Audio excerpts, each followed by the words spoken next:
Welcome to the First 40 Sports Show with the squad. It's Black Thor Icewater and yours truly, Puma. Top stories we're going to go to right away. Deebo Samuel goes to the Commanders for a fifth-round draft pick. Black, I want to get your thoughts. I know we talked on your podcast earlier about how this looks for the Commanders, but I call Samuels a diva, and I'm standing on it. And maybe San Francisco wanted to get rid of him because he didn't want to play running back at a certain point when they needed him to play running back. The way he off the field, his antics off the field. So I'm like, this is a diva. Maybe a new change of scenery would be helpful for him. I don't know. Well, I'll say this, man. I'm not going to speak to his off the field antics because we live in 2025. They speak for themselves. And I will say this thing. At a time where you have a receiver and you're constantly using him as a running back, I can understand his squabble with that. I get you want to be a team player, but I guess he's looking at long term. I'm getting hurt. I'm doing a lot, and you're not increasing my salary. So I understand that to an extent. I mean, as a receiver, there's not many receivers going in the backfield running the ball now. Maybe occasionally. But if you think about over the past years, man, they was running that route for a lot out of the backfield. He was like their receiver, tight end, running back. So I guess at some point he got frustrated. I don't like the fact, though, I don't like when he pushed the player. I think it was the kicker and doing stuff like that. I think, he kind of became, a bad person to the team, the organization, doing stuff that was detrimental. And I think at some point, 49ers decided, we had enough of this. But I think, when you get that cat the ball, no matter where you give him the ball, especially coming, across the middle, for the Commanders, if he can settle down, for the most part, I think he will, and be an asset to that young quarterback, that's nice for a fifth-round pick. All right. Ice, your thoughts about this, man? Deebo goes to the Commanders. Yeah, no, I mean, it might have been time for a change in San Francisco. They haven't seen the results they've been looking for. I find it ironic, though. I want to see what they do moving forward. So it's easy to say you want to get rid of somebody, but I always think about you got $100 in your bank account. What you gonna replace it with? Man, that's a bad $100. If she gets $100 to the good, right? But I think that the Commanders are excited about it. It's a new opportunity, also a new change in ownership for them. So maybe that'll help Deebo. They weren't winning in San Francisco, not like that anyway. So maybe he feels this might be an opportunity to have a fresh start. And we also know too that depending on I don't know what his I know that San Francisco will be picking up part of his contract for next year. But if you're talking about extensions and everything, it's a new opportunity for him to kind of maybe get some more money and a fresh start with a quality quarterback, a team that's on the rise. I think it worked well for Washington. I would have done it. Fifth round pick, as Black Thor mentioned. But for San Francisco, now the chips are on the table. So as bad as he was, as much as a knucklehead he could be at times, again, you're going to have to replace his production. And that's going to come down on, is McCaffrey going to be healthy, right? Mm-hmm. You had another wide receiver that was one of the leading receivers. He was hurt. He's young, right? And they're talking about possibly looking at trading somebody else. And the other thing, too, is it really comes down to your quarterback. I mean, what? You said you want to, but what is your quarterback going to have enough wherewithal to step up and get the job done with the weapons that you have? So it'll be interesting to see what they do to replace him as well. And whether or not they're going to pay their quarterback, because that's still to be seen at this particular point, whether or not he's worth it or not to them. It seems like San Francisco kind of got into that cycle where they were going to NFC championships and Super Bowls, but they weren't producing Super Bowl championships. And maybe that roster needs a little shakeup. But this is one that pissed me off last night because I texted Ice about this because of the baseball question about Pete Rose. And he's been saying this for a while. So the commissioner, I'm not even going to say the commissioner's name, is reconsidering and thinking about reinstating Pete Rose for the Hall of Fame and wants to talk to the family. Now, I'm not going to say the choice words I said last night over text message. But I may, Black. And now you want to reinstate him. Your thoughts, man?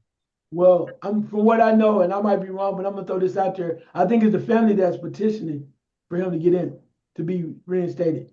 So I hear what you're saying in regards to what you would do as far as the commissioner, but I think it's the family that is the one that's pressing to get him in. Oh, I mean, yeah, I think I read that. So the commissioner, and he's not getting off because I mean, a lot of people wanted Pete Rose in the Hall of Fame, but I wasn't, I grew up on a Big Red Machine. I watched Pete Rose. I know all of that. I'm from Ohio. I know all that. I've been watching them. I'm about to throw some age out there. I remember the 1975 Big Red Machine. I can tell you the whole starting lineup and the bullpen. But I guess my point of it is, and a lot of stuff had transpired. Pete Rose was one of the greatest players in baseball. I'm not sure if he's the greatest red, but that's just me because there's a lot of talent on there. But when you stay in long enough, he was there for 100 years. He was a hit king. And he played. Don't want to get too much into this soliloquy, but he played a lot of baseball, and he played baseball the way that a lot of folks that would lack of melanin like to play. He was Charlie Hustle. He's always on the ground. Every routine play, he tried to make it like he was falling down on the ground trying to make a play. He was diving for the ball. He was sliding on his stomach. Everything had to be over the top. And those people that I think were less melanin and were less athletic, they loved him. And that's cool. He was their hero because he was the type of guy they would be if they played baseball. But getting back to his point, does he deserve to be in there? Yeah, yeah, but I told you they were not gonna put him in until he died. He was not gonna wait until he died because it was crazy. They tricked Pete Rose. Pete Rose, bless his heart, may he rest in peace. He was so desperate to get into the Hall of Fame, he didn't understand the game. And the game was this. He and the commissioner, Bart Giamatti, did not like each other. Bart Giamatti thought he was cheating, was lying the whole time. And he just like, look, once I get the opportunity to to put him down and do it, he was going to ever suspend him. But the one thing was, Pete Rose, if he would have waited and never admitted to anything, I think he would have gotten the Hall. But he was so desperate to get in, and after that was Faye Vincent because Bart Giamatti died. He was a cigarette smoker, chain smoker, all kind of stuff. But people say, and I don't know nothing about this, that the stress of the Pete Rose situation, they might have pushed him over the edge. It's not funny. I'm serious. I'm being real with you. This is real. Listen to me. They might have pushed him over the edge because he had whatever, and he passed away. And right after that, shortly thereafter, they named a new commissioner, Faye Vincent, right? mm-hmm. That was his mentor. Protege, yeah. And he was his protege. He was like, look, your ass ain't never getting in as long as I'm alive and breathing. So and no other commissioner afterwards, not Buzz Selig, I'm going down the line, and Manfred wanted to be the guy that put Pete Rose in the Hall. So ironically, Pete Rose died recently. And guess what? Faye Vincent just died.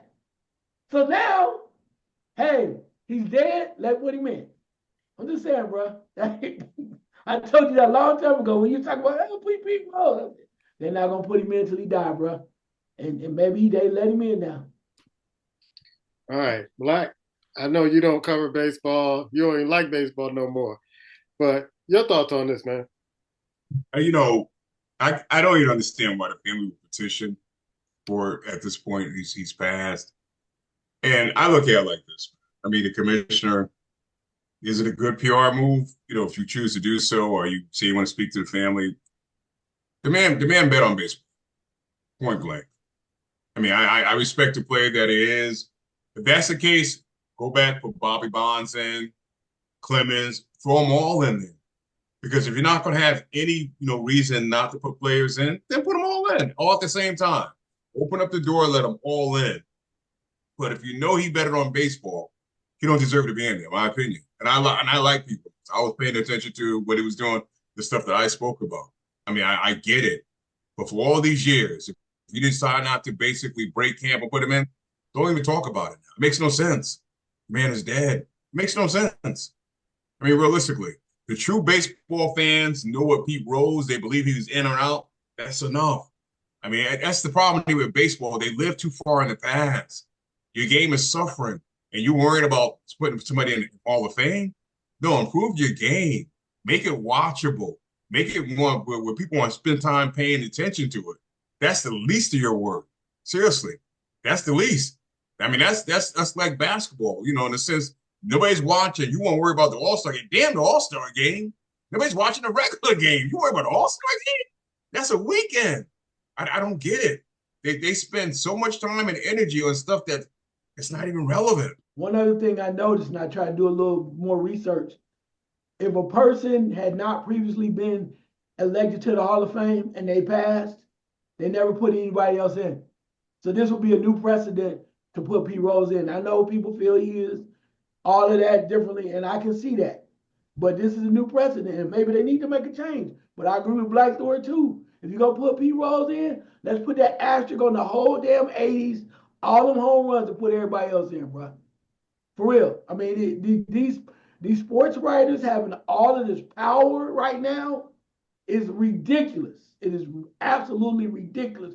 If you play the game, we got Ty Cobb, who was, we ain't gonna talk about that. There's a lot of other people in there that wasn't angels. And if you know, how the hell can you not put Barry Bonds, Clemens, and McGuire? I ain't gonna say Sosa because I don't think he was good as they were. He just happened to be on that time. If you not, you need to put them dudes in while you put other dudes in because they was squeaky clean. But if the stats ain't good enough, you don't need to be in.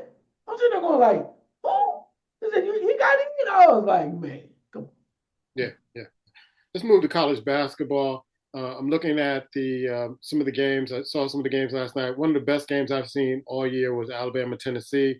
Tennessee hit a last-second shot at 2.6 seconds left to go in the game. It took Alabama out. Alabama can't win for losing. They cannot win for losing. It seemed like they had that game. Today I was watching Illinois play against Michigan, and I was talking to one of our old classmates, Chris Ball, and I was surprised he didn't taunt me about Ohio State winning. But, you know, we did talk about Ohio State winning the national championship. But I was explaining to him that Illinois is a very young team. I don't know if they're going to make the tournament because they didn't know how young they were. They didn't know what they didn't know. But now they do. I think they're 19-11 now. I see Carolina trying to make a push to get into the tournament. I think if they get over 20 games, they can get in. And they beat Miami yesterday. So there's a lot of things kind of moving around in the NCAA. And it's March. We got about 2 weeks left. Black, have you made your decision yet whether or not you're going to Or you pulling the Kelsey? Like, I'll let you know next week. Yeah, I'm pulling the Kelsey, man. I'm pulling the Kelsey on this one because I don't know what else I could do, gentlemen. I just don't know. I mean, I proved my dominance. It's just boy. Realistically, I don't know what else to do, man. But I will pull a Kelsey. I'll hold out. You know, I enjoy hearing what's going on. I'm gonna go to Ice and then I'll come back to you if you want to say something. But Pitino wins St. John's. They win the Big East. You got a lot of different folks. I think Auburn won their conference. Everybody's winning their conference now. We're going into championship week and tournaments. With all these tournaments happening, this is when things really start heating up. Michigan State got away with one and got a game. Duke is blowing the doors off a lot of teams, but the ACC is not that strong this year. So I'm not sure if that's fool's gold. They're ranked number 2 right now. So they've been beating teams by 30 and 40 in the ACC. I think Clemson is the only team that could really kind of challenge them in the ACC. But your thoughts on college basketball, bro?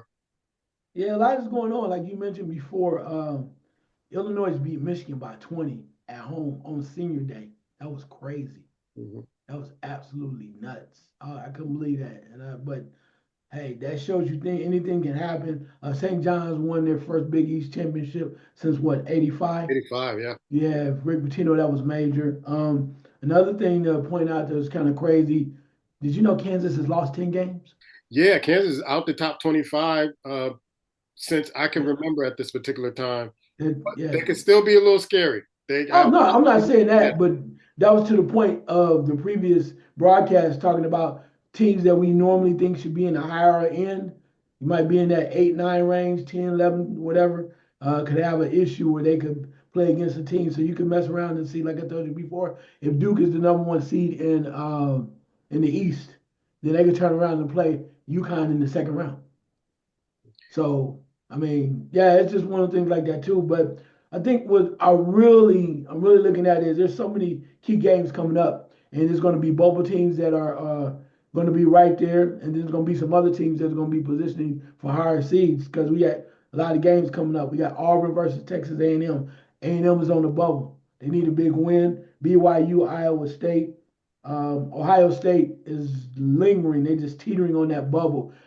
16 wins. Still got to play Nebraska. Got to play Indiana again, team that they lost to earlier. Maryland and Michigan. Florida, Alabama, Marquette, UConn, and again, one more time for the rematch, Auburn and Alabama. So it's going to be a lot of shifting. So while Duke may rise and keep rising, question is, are they going to be okay when they get to the tournament? They're going to feel themselves because, like I said, if you turn around and things kind of stay the way that they are, number one Duke seed in the East playing Connecticut, a 9 seed on the East Coast. That's a problem because cause all the stores is coming down. All the stores, Connecticut is coming down, and they're gonna fill that place, and we're gonna find out if Duke is real. So, it's a lot of things to take into consideration, but I'm looking forward to it. So it'll be good to see what Blackmore put together. So, you go chalk, you're gonna be in trouble. So I'm gonna tell you, what you do you. Like you have until next Sunday. I'm gonna be like the Kansas City Chiefs. You got the next Sunday to declare. I'm with you. He'll be here, folks. Anything else you got to say, man? No, I just, I think I missed out. I haven't really paid close attention to college basketball. I think I probably missed out some good play. I will say that. I'm going to stick with you on this one because here's what I've been noticing. With all the fanfare with Caitlin Clark last year, Juju Watkins has been balling out. I think they beat the number one team twice. Yesterday they beat UCLA again and won the Pac-12. I mean, won I think the Big Ten, and with basketball. And nobody thought she's averaging over 30 points a game. She's going out of her mind with these rebounds, assists, and block shots. She's doing it on both ends of the court. And I'm sitting here like, how come she's not getting all the pub that old girl got last year? Black? I think, we probably, as sports, commentators, we don't want to really address this and say it. But in reality, Caitlin Clark was an oddity. We used to having white women play okay, just okay. But she played way above okay. So when she played way above okay, and when she basically kind of made Angela Reese an adversary, main media, beyond sports media, picked up on it and they ran with it. And they basically blew it up. So the next year when college season kicked in, they were there for everything, the good, the bad, or the case may be, and they ran with it. It's like a popularity contest, social media and everything kind of basically, that's where you have people that never really pay attention to women basketball come in. So what you're seeing is people don't even know the game, don't respect the game. They started paying attention. Now you look at Juju as you speak. Juju been kicking butt for a while, but let's be honest. Fox, ESPN, all of them want to pay attention to it. They talk about anything else because to them, there's not much different from Juju, from Candace Parker, from the rest of them. When they look at her hue, it's like it's normal. It's no big deal. You can play the race and say what you want, but when I think about it, that's where I am. I look at the cat with Duke now. I mean, I'm sure that, here again, I haven't paid attention to a lot of college basketball. They act like this guy Cooper invented basketball, bro. The way they talk about him. It's like, I mean, that's what they talk about. Cooper this, Cooper. I mean, I check some sports stats from time to time. I didn't know this kid exists. Is he Pete Maravich? So what I'm saying is that the sports that we have dominated, to me, this is the reality of it. The sports that we have dominated, when one of them comes on or come along and they can play just as good, if not better, they lose their mind. They lose their mind. They go in and they hype it up. And in reality, what Caitlin went through last year was none of her fault. And I said that when she got to the WNBA, it was nothing that she kind of basically asked for and everything that came to her. And Juju deserves that and then some. But in reality, They're not giving it to her. You know why? They spend too much time talking about the Cowboys. They spend too much time talking about other dumb shit. Just my opinion. Because it is a matter of black and white. We want to believe it or not. That's my opinion. Ice, your thoughts about this? Because I said to you last week, we didn't say it during the show, but I said to you last week, Juju is special. I mean, she is a special talent. I saw her in that first game against UCLA single-handedly in the fourth quarter, just put the team on her back and said, we're going to win this. She had 8 blocks in that game. She had over 30 points. She had assists. I mean, she was doing it all. I didn't see her selling popcorn, but I have no doubt that she was selling popcorns in the concession. So your thoughts on this, man? No, I mean, I see it, but I unfortunately I might have to agree with Black Thor on this a little bit. That it hurts me, it pains me. But I think Caitlin Clark was an oddity. She was something that most people had not seen, and it was something that mainstream media got a chance to rally around. And they brought in new eyeballs. Some of those eyeballs went over to WNBA and started making them a little money too. So it was like that. But unfortunately, the Juju's problem, or to her problem, which is not a problem, is just what it is. It's just they seen that show before. They're not surprised about somebody with melanin that maybe not can score 30 points a game, whatever, or have 8 blocks, and they seen that show before. It's nothing special. And the media is always looking for something special. Caitlin Clark, even though they didn't win the title, even when I watched them play Ohio State last year when she was at Iowa and Ohio State beat them and she had like 42. It's an oddity. You know, people was all over and loving her and everything, but she kept scoring. We had not really seen that before. And the way that I'm saying that not just because she was scoring points and was good, but her range, bro. How far she was shooting. It was everything about her game. You go, she can't be that good. You're like, man, she like Steph Curry range, right? And it was one thing after another to keep building up on it. But unfortunately, Juju, while her accomplishments are great, they consider her bland because they nothing special. We've seen women of color play ball like that before. We know they great. Are they number one in the country right now? They close, but they not. They lost. And she had great games, but they'll tell you Caitlin Clark did it all year long. Juju did kind of too. They beat UCLA twice, yes. But they ran into an issue before what they lost to Notre Dame, lost some other games, so did Iowa. But it's just that oddity, sensationalism that allows the campaign of Caitlin Clark to override Juju. Now maybe if Juju take them on a run and they win the championship, she'll get her flowers. Till then, we'll see. I heard this from a woman I used to work with, an older woman I used to work with, and she was from Mississippi. And she said, I don't care if you get the same cup of ice that a white person gets. White people's ice is always going to be colder than yours. And I'm like, when I see that situation, when I see this situation, I see the same thing. I see the same thing. And matter of fact, it came in my mind when I'm like, this young lady is balling out and she's getting no pub at all. It can't be because she's in California. It can't be because, she's not beating in the top teams. It can't be because they've seen this before. It's got to be something else. And maybe the ice that white people have is just colder than yours. Let me just say this, Poom, and I'm not discounting because that plays a part. But to me, if you solely just go on that, you're missing all the dynamics. Just my personal opinion. Think about before Caitlin Clark came. Realistically, was main media paying attention to women's basketball, college basketball? Not really. Not even. I mean, I remember a lady at ESPN said this, to one of the comedies. I don't even want to say his name.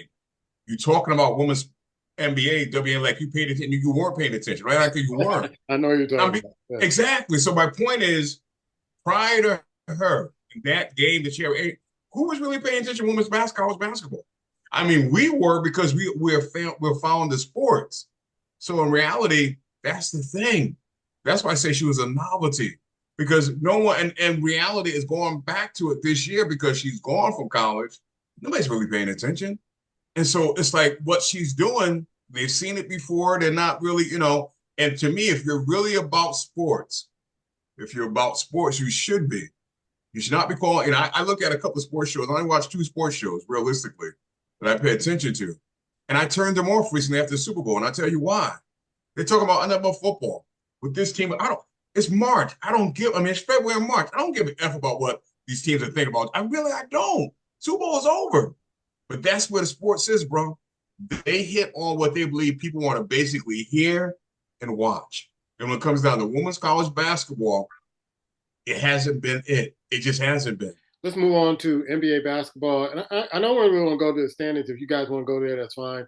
There were 2 stories that kind of stood out to me in one team. Embiid is out for the season again. And Paul George recently last week said, you know what, I'm taking a break from my podcast. Here's what I think will happen, Black, because I'm going to you first on this. The Philadelphia 76ers went to Paul George and said, either you're going to play basketball or you're going to be on your podcast, because you can't do both. He reminds me of Parsons with the Dallas Cowboys. He's doing the same thing. These players are on these podcasts talking about other teams, talking about all this other stuff. Either you're going to have your black ass in here shooting threes. We paid you a lot of money and improving this team because we lost a star player, or you're going to go on that podcast because we're not paying you to be on the podcast. And I think he made a public announcement saying, you know what, I'm going to take a break from the podcast. Your thoughts on these stories, man? I think Philly, is if you really think about it, Philly 76ers are the most dysfunctional organization in NBA basketball, bro. Think about that for a second. Think about when Embiid first came there, they talked about the process, they sat him, they did all this other stuff. They had Ben Simmons. Think about all this stuff. They trade for what's his name? I can't think of his name now. They've been making some dumbass decisions, man. Dumb. So when I say that, I say you traded for Paul George. You knew what he was when you got him. You should have known. We all knew who Paul George is. It's not the podcast. He can't ball. Paul George can never ball. I'm being honest with you. He can never ball. He can't play defense. He's a spot-up shooter. He needs at least 10 feet of separation to play his game. So my point is, you got what you got. I don't care if he does podcasts. I don't care if he does porno. He's not giving you nothing. This is what you traded for. I'm serious. Well, the podcast is not the problem. You're only saying that now because Embiid can't play. Embiid is washed up. Done. I'm sorry. He's done. He's not a 21-year-old cat. If this is what you hook your organization to. I'm sorry. If I was Maxey, I would sit out until you trade me next year. I'll be honest with you. I would sit out and demand a trade. Get out of there, Max. They're going to use all your talents and you're going to be done. He's the only thing on that team worth anything. And I know that coaches regret taking that job. I know he's regret taking that job. But I'm sorry, but that whole organization is dysfunctional from top to bottom. And I don't get it. And no one talks about them like that. They don't. Dysfunction at its best. I thought the Knicks organization was bad. I thought they made dumbass moves. I really did. I did, bro. I'm serious. I did. I mean, then again, when you trade 5 players or 5 draft picks for a role player, you're still a dumbass too. I'm just going to say it. I'm going to you on this one, man, because there was so much hope for Philly. I know people we know that follow Philly. I still kind of look at Philly because I'm a big Dr. J fan, and I like when Ivor Iverson was doing his thing over there, and you always kind of root for them in the background. But it's like this Paul George situation on podcast, Embiid is out again. He's pretty much at 50% of his whole career, not playing. And they're paying him a lot of money. You back in them days when they remember that commercial? Hey, Dr. J, where did you get your moves? That was my boy. You so great. Are you a member of the human race? Hey, Dr. J, where did you get your moves? Come on, bro. Come on this way. Come on this way, bro. Come on, guys. Because look, dude, when they announced that they was trading for Paul George, I was like, what is that gonna get you? The one thing they had before, and they got rid of it, and I know y'all get tired of me saying it, they had somebody that could be a difference maker. There was a dude by the name that nobody likes him, Jimmy Butler. And when he came there, he was balling. He was in shape. He's ready to go. He had 2 young guys, Simmons and Embiid. And they was rolling, and they got mad because they said he was taking too many shots. And they went bouncing to Miami, and Miami started going to the championship and started doing some things. So they have continually made horrible mistakes. They bring in old dudes. They brought in Paul George. Paul George ain't been, I mean, I know he ain't been messed up since he had his leg messed up when he got in that injury. He been hurt and ain't really been the same when he was with the Clippers. He's a solid player, but he's not the dude, that superstar y'all was waiting for when he was at Indiana, right? He's not the same guy. So when they made that decision, then they talking about, I thought they was gonna trade Maxey. They brought in some older dudes. And again, it starts with Embiid. He wants it all. He wants it all. He's selfish at times. He wants to be the main dude. He wants to score 49 points. He want to back everybody down because that's all he can do. He's doing it. And one thing, we'll get off this real quick. If you remember the Olympics, they put Embiid on the Olympics. And the first thing he did, he wanted to be the man. He backing everybody down. Oh boy, what do you want to bench? This is a team. This ain't you trying to take over. And when he did that, he finally realized, I might need to pass the ball, change my game up, and he got more time. He's not willing to do that for Philadelphia. So as long as you keep feeding him in the post and you keep doing what you're doing and picking up dudes that are broken, like Paul George, allegedly, broken, and doing podcasts, he's not into the game.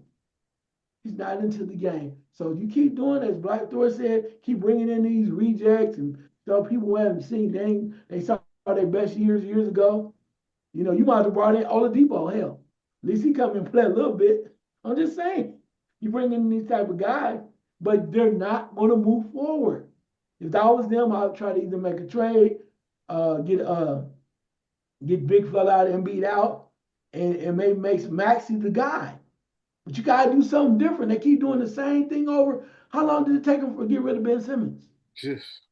They still hurt from that. So all I'm saying is, podcast, they like, look, man, he like, well, I guess I won't do it no more. It's like, what you mean? What are you doing? Why are you doing a podcast if you're losing? You're in the 12th slot, bruh. The hell you doing? What are you on a podcast for? You're in the 12th slot. What you gonna talk about? I'm just saying, we're down. We ain't in that 10th slot. We in 10 anyway. We on our way up. I got it. The hell you talking about? Other people winning? I mean, come on, Paul. You in the 12th slot. And they paid you all that money to come across country. Oh, man. I'll be hot. I know you said that coach is like this. Black, you're a quick hitter, man. I'm gonna say this, man. I say this with respect and compassion. When a player gets to be what they're not, what were, teams have no problem just saying, you know what, pat him on the back, walk you out the door. Greg Popovich, I love you, man. I do. I really do. They said he had a mild stroke. He may not be. No, he's not coming back next year. Just say it. Don't play around with it. Don't pussyfoot with it. He's not. He should have been coming back 2 years ago. Stop it. You know what I mean? It's okay to say to coaches, yes, you've done a great job. Here's a handshake. Let's take you out the door. But they do that to players all the time. But coaches, well, they should be able to lead on their own. That's why the Patriots now screwed up. They let Bill stick around when they should have kicked his ass out a few years ago. Treat them the same way you treat players. When they can no longer give you service, adios amigo. Ice, your quick hitter. So we watched a little boxing. Gervonta Tank Davis, amazing talent, doing some things. I want y'all to understand this. For those that don't know, Gervonta Tank Davis is a very exciting fighter. He's Mr. Knockout. He maybe fall back a little bit, but he's very talented, getting better as a boxer in the light welterweight division. He had a fight last night against Lamont Roach Jr. He came in as if he wasn't ready for the fight. They're both run the same way. They went after each other. And it's almost as if Tank Davis was disinterested in fighting. He didn't have a real focus. So we get down to the 9th round, fight is real close. All of a sudden he gets hit. He takes a knee. Now standards are, when you take a knee, that means you use a 10-8 round. They take a point from you and they give you an 8 count. The referee does not, he goes 1, 2, and he stops counting. Tank goes over to the corner, wipes his face, because he said he had grease in his eye from some hair thing he had going on, and they kept fighting. But the point of it is, as much as I like Tank Davis, I think he's ready to retire, he's disinterested and whatnot.